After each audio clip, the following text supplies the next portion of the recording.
আর কোচবিহারের এক বাসিন্দার অবস্থা দেখুন, কোনোদিন পশ্চিমবঙ্গের বাইরেই যাননি, অসম থেকে চলে এলো এনআরসির নোটিশ। 17 জুলাইয়ের মধ্যে প্রমাণ দিতে হবে তিনি ভারতের নাগরিক। দেখুন, ওরা তো সেই 5 পুরুষ ধরে আমি নাম জানি, নীলকণ্ঠ বরেগী, তারপরে হচ্ছে নদিয়া বরেগী, নরেন বরেগী, আর গোপাল উত্তম বোঝবাসী। কোলেপিটি মানুষ করছি, নিয়ে বেড়াচ্ছি, মেয়ের বাড়ি ঘরে আসিলাম, করি খাসি। এরা কি কোনোদিন আসাম টাসামে গেছিল? না, কোনোদিনও যায় নাই। আমরা দিছি ডোলের বান দিয়ে তবে সেটা মানাসিনি করি মই হয়েছি। আচ্ছা, তো আপনারা কি কোলে পিঠে মানুষ করছেন? হ্যাঁ।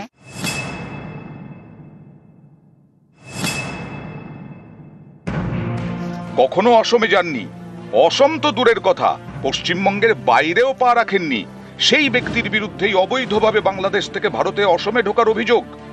যে অভিযোগে দিনহাটার বাসিন্দা উত্তম কুমার ব্রজবাসীকে এনআরসির নোটিশ পাঠিয়েছে বিজেপি শাসিত অসম সরকার, যা শুনে হতবাক দিনহাটার সীমান্ত লাগোয়া গ্রাম সাদিয়ালের কুঠির বাসিন্দারা।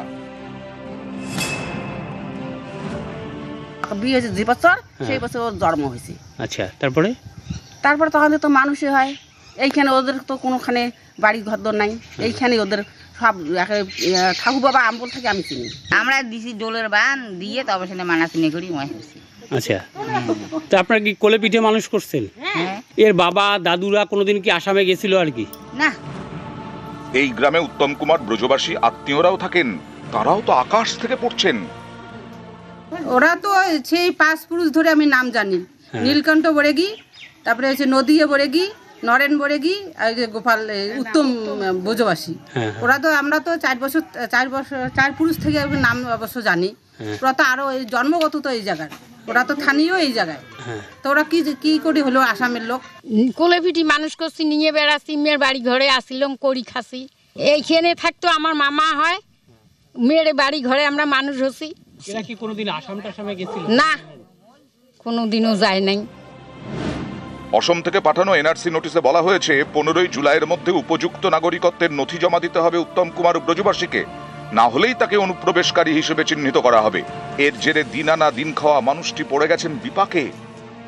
এলভিশন করা হয়েছিল জমিনের কাগজের জন্য, সেটা এখনো রেডি হয়নি। তাহলে এখন কি করবেন? এখন কাগজ যদি পাওয়া যায় তাহলে জমা করব, নাহলে জমা হবে না। কয় পুরুষ ধরে আপনারা এখানে আছেন আর কি? এখানে 3 পুরুষ থেকে আছে। যেটা বলেছে আর কি 1971 সালের আশেপাশে আপনি আসামে গিয়েছিলেন, আপনার কি মনে পড়ে কখনো আসামে আমি গিয়েছিলেন? যাইনি রে কোনোদিন, বাইরে কোনোদিন যাইনি।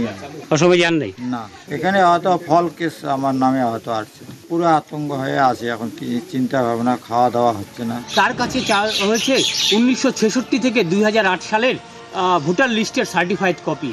যদিও উত্তম বাবুর দাবি তার কাছে যা বৈধ নথি ছিল সেগুলো সবটাই জমা দিয়েছেন, এর বেশি কিছু নেই। তারা এখানকার বাসিন্দা, এখানেই থাকবেন। কোচবিহারের সাদিয়ালের কুঠি থেকে শুভঙ্কর সাহা, নিউজ 18 বাংলা।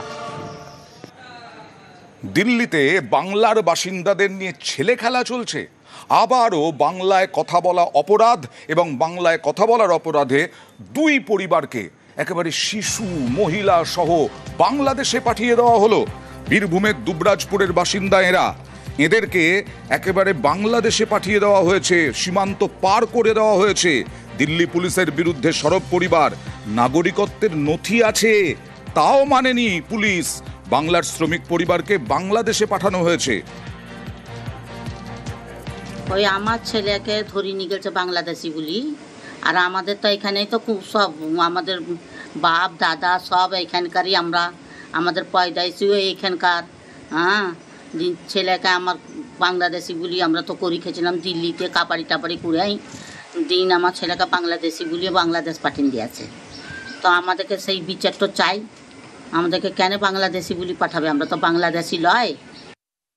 3 জনের বাড়ি হচ্ছে পাইকোট থানার মধ্যে, আর 3 জন হচ্ছে মুরারই থানার মধ্যে। ওনারা দীর্ঘদিন ধরে দিল্লিতে কাজ করতেন। ভারতের নাগরিক হওয়ার জন্য যা যা ডকুমেন্ট লাগে, আধার কার্ড, ভোটার কার্ড, পুরানো দলিল সব থাকা সত্ত্বেও পশ্চিমবঙ্গ সরকারকে না জানিয়ে ইলিগাল ভাবে পাঠিয়ে দিয়েছে দিল্লি পুলিশ। এটা তার জন্য আমরা যা যা লিগালি আইনত পরিবারকে সাহায্য করা যায় আমরা সবকিছু করছি, এবং পরিবারের সঙ্গে আমরা যোগাযোগ রাখছি। আমরা সবাই ব্যাপারটা নিয়ে সজাগ আছি, এবং যা যা করা যায় আমাদের দিক থেকে সবকিছু করা হবে। এবং এটা যেটা করা হচ্ছে রিসেন্ট পিরিয়ডে, পুরো বাংলার প্রতি বিদ্বেষ। বিজেপি শাসিত রাজ্যের সরকার ভুলে গেছে যে বাংলা হচ্ছে ভারতবর্ষের অন্যান্য ভাষার মতো একটা ভাষা।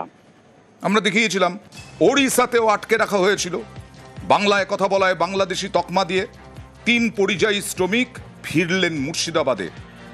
স্থানীয় প্রশাসন, বিধায়ক তাদের উদ্যোগে রাজমিস্ত্রির কাজে ওড়িশায় পাড়ি দিয়েছিলেন। বাংলাদেশি সন্দেহে ওড়িশায় আটক 3 শ্রমিক তাদের তৎপরতায়, প্রশাসনের তৎপরতায় ঘরে ফিরলেন। দৌলতাবাদের বাসিন্দা তারা। বিশ্বাস যাওয়ার পর পুলিশ আটকে রেখেছিল। আমরা বাংলাদেশি বলে বাংলায় কথা বলি, তাই বাংলাদেশি, এবং বড়বাবুর তৎপরতায় সেখানকার পুলিশ আমাদেরকে ছেড়ে দেয়। বাংলাদেশি বলে বাংলায় কথা বলছিল, আটক করে তো আমাদেরকে নিয়ে যে ভরে দিল। আমরা পুলিশের সহযোগিতায় বাড়ি ফিরলাম। দৌলতাবাদ থানার অন্তর্গত 3 জন পরিযায়ী শ্রমিক ওড়িশায় জীবিকার সন্ধানে কর্মরত অবস্থায় ওখানকার প্রশাসনের হাতে আটক হন। সম্পূর্ণ আইনি প্রক্রিয়া অনুসরণ করে আমরা ওখান থেকে ওই 3 জন পরিযায়ী শ্রমিককে মুক্ত করি এবং নিরাপদভাবে ওনাদের বাড়িতে ফিরিয়ে আনতে পারি। এদের বাংলাদেশি সন্দেহ আটক করেছিল, কিন্তু আমরা খবর নিয়ে জানতে পেরেছি দৌলতাবাদ এলাকারই স্থানীয় বাসিন্দা, ওখানে বাংলায় কথা বলছিল দেখে হয়তো ওনারা বাংলাদেশি সন্দেহে আটক করেছিলেন। 11 দিন পর দিনহাটার 7 বাসিন্দা ফিরলেন ঘরে। এরাই বাংলা বললেই বাংলাদেশি তকমায় আটকে রাখা হয়েছিল তাদেরকে। বাংলাদেশি সন্দেহে দিল্লিতেই আটকে রাখা হয়েছিল। বলছিলাম না, দিল্লিতে বাংলা বললেই বাংলার বাসিন্দাদের নিয়ে ছেলে খেলা চলছে। দ্বিতীয়ত হচ্ছে আমাদেরকে যে ওখান থেকে নিয়ে গেছে, এটা যে কি কারণে নিয়ে গেছে আমি তৎকালীন প্রশ্ন করতে পারিনি যে স্যার আমাদেরকে কেন নিয়ে যাওয়া হচ্ছে। আমাদেরকে না বুঝাইছে না আর কিছু, এতটুকুই বলছে যে ঠিক আছে আপনারা চলেন, ভেরিফাই করে ছেড়ে দেওয়া হবে। আর যে 7 দিন আমরা ওখানে ছিলাম খুবই আতঙ্ক ছিলাম। বিশেষত এরা ভালো করছিল আমাদের জন্য, আমাদের মঙ্গল করছিল। এদেরকে আমরা স্বাগতম জানাই, ধন্যবাদ জানাই। পুলিশ হেনস্থা করে তাহলে তো ভয় হবেই, কিন্তু আমরা ওই ভয় নিয়ে বাড়াবো না। আমার ফ্যামিলি চালাতে হবে, আমরা ভারতের নাগরিক। হলদিয়া শিল্পাঞ্চল, সেই শিল্পাঞ্চলের বিভিন্ন রাস্তা দুর্গন্ধে ভরা। কারণ ছবি দেখলেই বুঝতে পারবেন কি করুণ অবস্থা। পুরসভা নেই, প্রশাসক আছেন, কিন্তু তাও কোনো কাজ হয় না।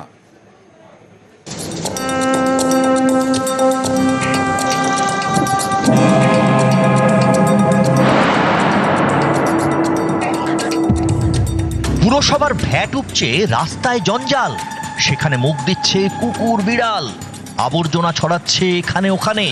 হলদিয়ায় জঞ্জাল যন্ত্রণা। হলদিয়ায় 29টি ওয়ার্ড, একাধিক ওয়ার্ডেই রাস্তার ধারে জঞ্জালের স্তূপ। হলদিয়া পেট্রোকেমিক্যাল লিংক রোড, রানীচক থেকে এক্সাইড মোড়, রানীচক থেকে সিটি সেন্টার, এরকম গুরুত্বপূর্ণ সব রাস্তার ধারে আবর্জনা জমে, দুর্গন্ধে টেকা দেয়। কিন্তু হলদিয়ার মতো শিল্প শহরের কেন এই হাল? অভিযোগ, জঞ্জাল ফেলার জন্য পুরসভার ভ্যাট থাকলেও তা নিয়মিত পরিষ্কার হয় না। ভ্যাট উপচে রাস্তায় আবর্জনা ছড়াচ্ছে, আবর্জনা থেকে ছড়াচ্ছে দূষণ।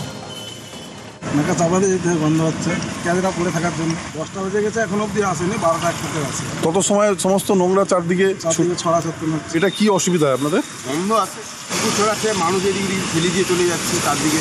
পৌরসভা ওই আসে, দেরি করে আসে। আমরা টাইম টু টাইম মনিটরিং করি, হয়তো কোনো কারণে ডিলে হয়েছে, আমি খোঁজ নিচ্ছি এজেন্সির কাছ থেকে। এরকম হওয়ার কথা না, যদি হয়ে থাকে আনফর্চুনেট এটা, কারণ আমরা টাইমলি ওদেরকে ডিসপোজ করাই এগুলোকে, এজেন্সি কাজও করে। নিউজ 18 বাংলা।